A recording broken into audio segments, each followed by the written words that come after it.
ములుగు జిల్లా గోదావరికి వరద ప్రవాహం పెరుగుతోంది. బంగాళాఖాతంలో అల్పపీడనం ప్రభావంతో కురుస్తున్న వర్షాలకు తుపాకులగూడెం సమ్మక్క సారలమ్మ బ్యారేజ్కి భారీగా వరద నీరు చేరింది.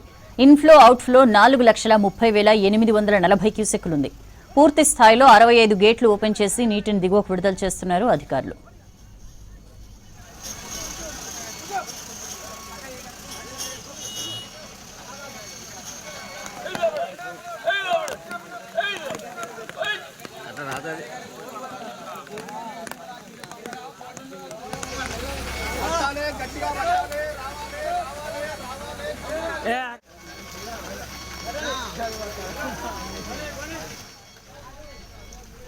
ములుగు జిల్లా గోదావరికి వరద ప్రవాహం పెరుగుతోంది. బంగాళాఖాతంలో అల్పపీడన ప్రభావంతో కురుస్తున్న వర్షాలకు తుపాకులగూడెం సమ్మక్క సారక్క బ్యారేజ్కి భారీగా వరద నీరు చేరింది.